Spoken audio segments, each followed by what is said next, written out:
Board of Directors. My name is Kaylee Ridley. I'm here with my colleagues Emily Burns, Colin Bolin, Peyton Jordan, Trace Bednors, and Daniel Bearden. We are a consulting firm that specializes in Germany, and we are here to give you our recommendation on whether or not you should do business in Germany. We're going to discuss the infrastructure, economy, culture, market, and business ownership within Germany. We ask that you please turn off your cell phones and hold any questions that you have until the end. As I said, my name is Kaylee. I'm an embassy liaison. I'll be discussing the infrastructure of Germany by talking about the government, communication, transportation, and location of Germany. So according to ukgermanconnection.org, the German government is a republic with a parliamentary democracy and a bicameral system of government.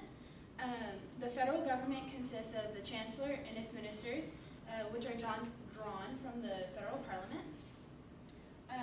The federal parliament is made up of representatives that are elected every 4 years by the German people. Their main responsibilities are passing legislation, approving the budget, and deploying the army. And here we have a picture of the Reichstag, which is their government building. The Federal Council is the second chamber of parliament. Its responsibilities are to represent the federal state's interest at a national level and passing legislation, and there are 69 members in the council. The federal president is elected by the federal convention, and he has the power to appoint and dismiss the chancellor, but mainly he's ceremonial, much like the British monarchy. It's mainly a ceremonial position. And that's a picture of Berlin, the capital of Germany. So according to Nations Encyclopedia, Germany is one of the fastest growing telecommunications market since its reunification in 1990. According to German Trade and Invest, Germany was ranked as second best infrastructure in the world in 2011. And per the Economist Intelligence Unit, Deutsche Telekom is looking to expand its fiber optics network to include 24 million households in Germany in the coming years.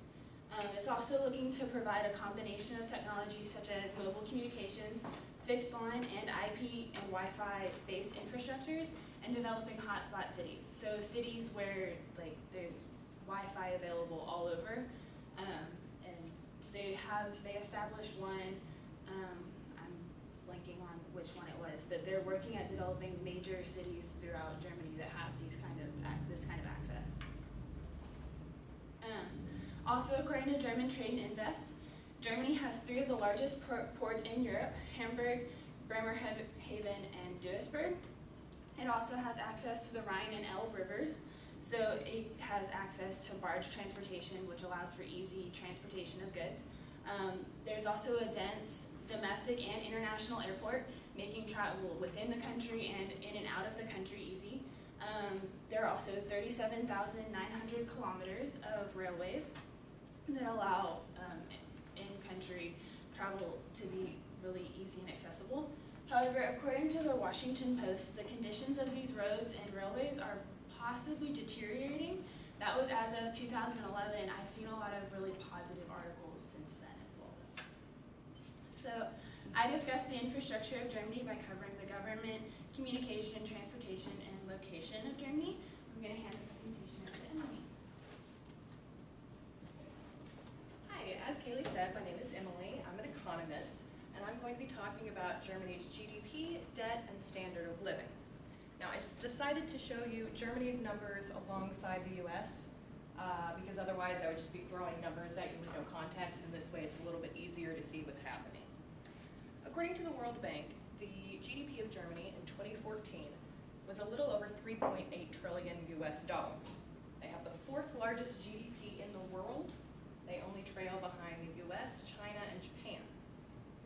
Compared to that, of course, the US is number 1 in the world as far as GDP goes, with $17.4 trillion.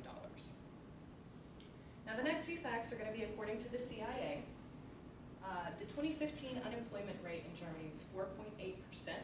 In the US in the same year, it was 5.2%. So Germany's a little better, but not by a whole lot. In 2015, the public debt in Germany, public debt is money that the government owes within the country. Public debt in Germany was 71.7% of GDP, which sounds really high until you look at the US, which is 73.6%.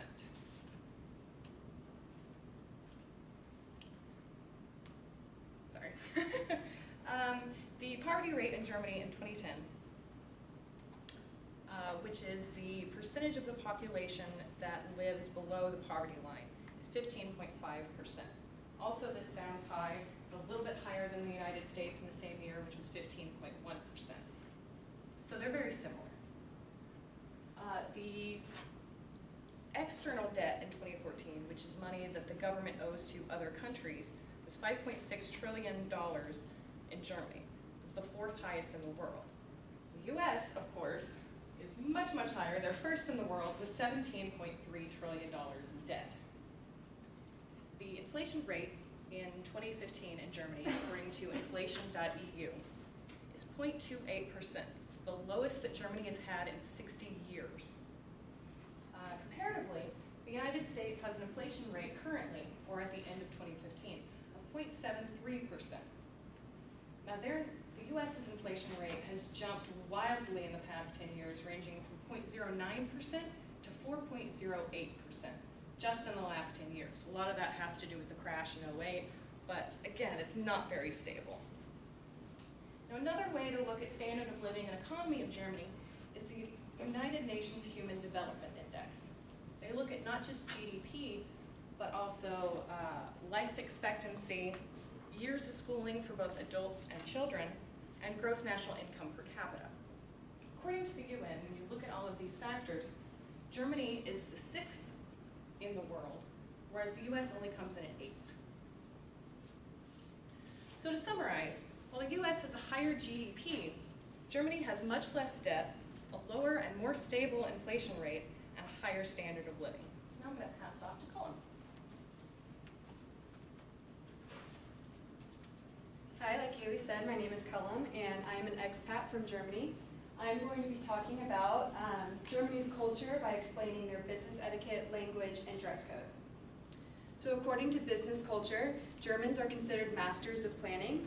They examine everything to the very last detail and prize themselves on forward thinking. Their careful planning gives them a sense of security, and Germans are known for having a low degree of flexibility and spontaneity, and therefore do not like surprises. They are very serious about their business deals and do not appreciate humor among them. Germans firmly believe in the ideal there is a proper time and place for every activity. Punctuality is also very important to Germans when it comes to business meetings. Time is carefully managed and schedules are followed down to the minute. This creates they follow down to the minute in order to maintain an organized environment.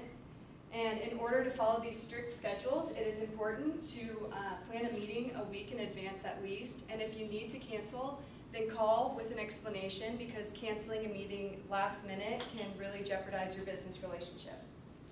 As a sign of respect, maintain eye contact, and a firm handshake, a brief nod, and a polite smile can go a long way when meeting with Germans. But remember to keep in mind physical distance and personal space. So when entering a room with German businessmen and women, it is important to remember that there's a system of hierarchy in place, and the oldest members and highest ranking members enter first, and men before women if the age and ranking are roughly equivalent. You should wait to be seated until you're invited to do so, and small talk is brief small talk is accepted, and appropriate icebreakers include international business, German sports, and hobbies, while topics to avoid are religion and political debates. Germans tend to wait until they fully understand what they are agreeing to before making a decision, so including even the smallest detail can really expedite the process. Once a decision is made, it is translated into action steps that you can expect to be carried out to the letter. And once the decision is made, that decision is final. When making deals with German businesses, it is not expected that you know German, but hiring your own interpreter is a good idea to avoid misunderstandings. Formal language is required, and handouts should be available in both German and English. And according to Quintessential, 95% of the population speaks German as their first language. So if you do choose to speak German, certain tones and forms of the language must be mastered to convey respect. German's dress code follows their neat conservative attitudes, and appearance and presentation are very important in German culture. So men should wear dark suits and ties that are conservative with a white shirt, like what Trace is wearing, and women should follow similar rules and wear dark suits and a white blouse or a simple conservative dress. This applies even in warmer weather, and you should never remove your jacket before your German counterpart. Refrain from heavy makeup and distracting jewelry, because the only acceptable fashion statements are socks underneath dark suits. So as you can tell, Germans are very organized and serious about their businesses, and this is clearly demonstrated through their business etiquette, their language, and their dress code. And I will now hand the presentation over to Peyton.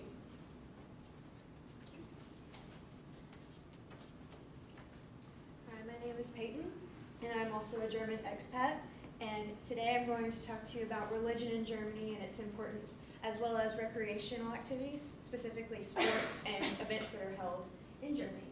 So to start out, the predominant religion is Christianity, and according to internations.org, around 65 to 70% of Germans are Christian, and the main denominations within German Christianity are the Evangelical Church in Germany and Roman Catholicism, and there are some other minor denominations.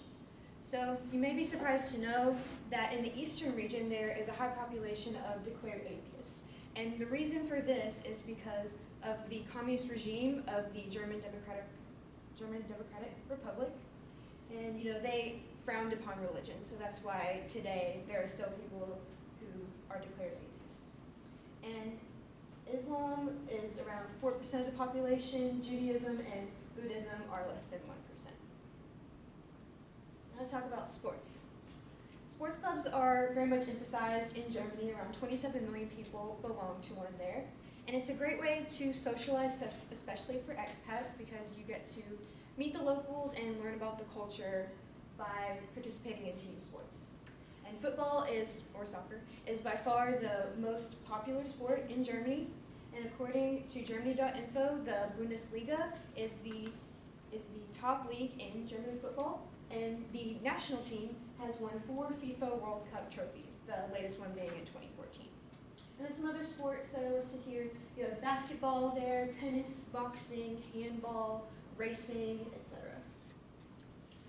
So we're going to talk about events. Now we all know about Oktoberfest. It was first held in 1810, and it is the largest beer festival in the world. And it was first held to celebrate a royal wedding. However, people really did not care very much about the wedding as much as the food and the beer. And it actually starts in September, but it goes into October. And today we see the beer tents, the roller coasters, circuses, brass bands playing, and it's just one big party. And it's also been exported to other countries, as you know. Many people in America celebrate Oktoberfest. And now talk about music. The Rock am Ring Music Festival is Germany's largest music festival. And according to Billboard, Germany actually has the largest music market within Europe, and in the world, it's the 3rd largest. So it starts in June, and it's held annually in June, and it started in 1985. And according to a fan website, it has a sister festival called Rock im Park, and that one is held in Nuremberg on the same weekend. However, the Germans usually see it as just one big festival because they have similar lineups. And now for the Berlin Film Festival called Berlinale. It was started in 1951, and it's held annually. And Berlin is a city that attracts many artists from all over the world, so it's a great place to have this festival because of its emphasis on international film. And according to their latest facts and figures, around 122 countries were represented in the past year, and around 400 films were screened. And now let's talk about, last but not least, Frankfurt's Book Fair. It's the world's largest book trade fair, and it's held every October, and around 270,000 people attend annually. And so what happens then, according to their website, it's a 5-day event, and for the first 3 days, it's only for trade visitors. So that's the people who make the negotiations, they're able to meet new business partners, look at the new products. And then the weekend is for just general book lovers, the general public. So in conclusion, I discussed religion in Germany, as well as recreational events, specifically sports, and just major events that are fun throughout the year. And so with that, I'm going to hand it over to Trace. Thank you, Peyton. So, as Kaylee said, my name is Trace. I'm in industry analysis. I'm going to talk today about the imports and exports of Germany, the major industries, and tourism. So, German imports amounted to $1.05 trillion in 2015. From a continental perspective, 72% of Germany's total import by value in 2015 were purchased from other European countries. Asian trade partners supplied 17% of import sales to Germany, while 6% came from North America. The world's top exports website states the top 3 imports to be machines, engines, and pumps, electronic equipment, and vehicles. Exports from Germany amounted to $1.33 trillion in 2015, and based on statistics from the International Monetary Fund's World Economic Outlook database, Germany's total GDP amounted to $3.8 trillion in 2015. From a continental perspective, that's 65% of German exports going to other European countries, 18 to Asian countries, and 11 to North America. The world's top exports website states the top 3 exports to be vehicles, machines, engines, and pumps, and electronic equipment.